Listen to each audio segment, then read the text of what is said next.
ठीक है भाभी, मैं पार्टी में जा रही हूँ, कल सुबह तक आ जाऊंगी।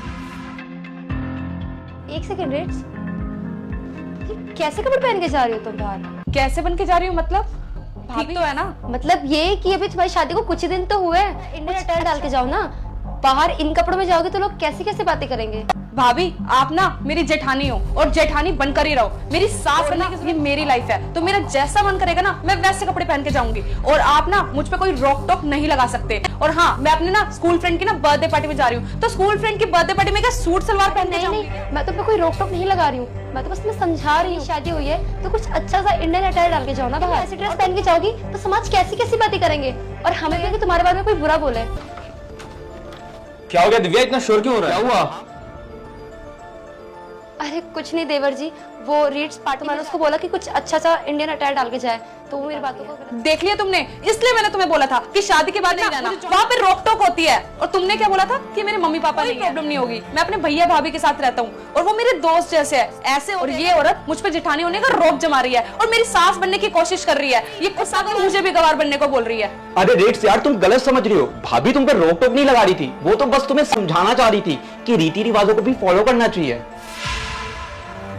देख लिया भाई, मैं तुझे बोलता था ना कि लव मैरिज मत करना, लेकिन नहीं, तूने लव मैरिज कर ली। तुझे उंगलियों पे नचा रही है। कोई बात नहीं भाभी, मैं उसे समझाता हूँ।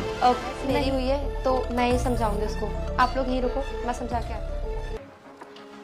देखो रिट्स, तुम मेरी छोटी बहन जैसी समझा रही थी, मैंने तेरे लाइफ में कोई रोल नहीं करा है और ना ही करूंगी फ्यूचर में। बस करो भाभी की गवार हो, और आपकी सोच ना एकदम छोटी और पुराने जमाने की है, और मैं एक मॉडर्न लड़की हूँ और मुझे नहीं आते आपके सूट सलवार पहनने। Excuse me, I am also graduate from Delhi my standard, I am also very educated. लेकिन मुझे इतनी समझ है कि कौन से फंक्शन में कैसे कपड़े पहनने चाहिए, पहनती हूँ। लेकिन मुझे समझ है कहाँ कैसे बन के रहना है। रीड्स, हम इंडियन बहू है, घर की इज्जत के बारे में तो सोचना चाहिए ना। आप इतनी पढ़ी लिखी है और आपकी सोच इतनी सी, आपके ना इतना पढ़े लिखे होने का ना, क्योंकि आपकी सोच ना एकदम थर्ड ग्रेड है। सूट सलवार डालने से या साड़ी पहनने से कौन कितना पढ़ा लिखा है, कोई बस समझाना चाह रही थी।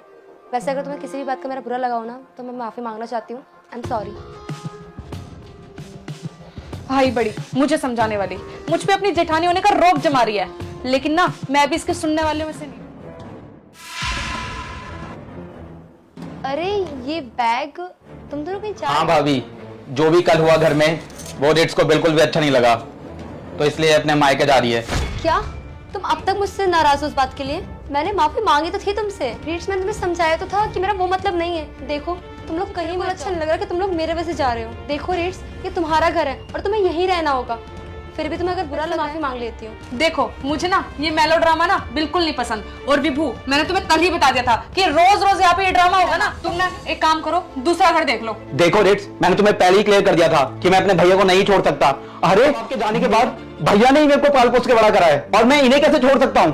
और ऊपर एक और फ्लोर है ना, तुम वहां नहीं रह सकती। तो है, लेकिन एक घर तो सेम ही है ना। कोई बात नहीं, जब तुमने जाने का फैसला कर ही लिया है तो जाओ, मैं तो तुम्हें छोड़ने आ ही रहा हूँ। मुझे छोड़ने में मेरे साथ में नहीं आ रहे क्या? आऊंगा ना, और तुम्हें छोड़ने। तुम्हारे लिए मैं अपने भैया भाभी को नहीं छोड़ सकता। तुम तो मुझसे प्यार करते थे ना, मेरे और भैया भाभी में से इन्हें चूज कर रहे हो। तुमसे बढ़कर ना मेरी फैमिली है, लेकिन इस बात का एहसास तुम्हें नहीं होगा। तुम्हें होगा जब तुम्हारे पास कोई नहीं होगा पूछने के लिए, तब तुम्हें पता चलेगा कि फैमिली कितनी मैटर करती है। और भाभी तो तुम्हें समझाने की कोशिश ने इनकी बातों का गलत मतलब निकाल लिया। सुनो, तुम्हें जाना है ना, जाओ, और अगर वापस आने तो आ जाना। सो सॉरी, मुझसे बहुत ज्यादा ही बड़ी गलती हो गई। आई थिंक मैंने कर दिया।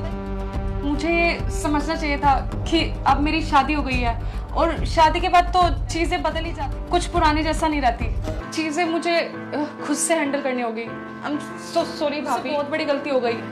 जाने अनजाने मैंने आपको बहुत कुछ सुना दिया। अरे नहीं नहीं, ऐसी कोई बात नहीं है रिट्स, तुम्हें माफी मांगने की कोई जरूरत नहीं। शायद मुझे भी, मैंने तुम्हें कहा था ना कि तुम मेरी छोटी बहन जैसी हो, तो तुम्हारी जगह मेरे पैरों में नहीं, मेरे दिल में।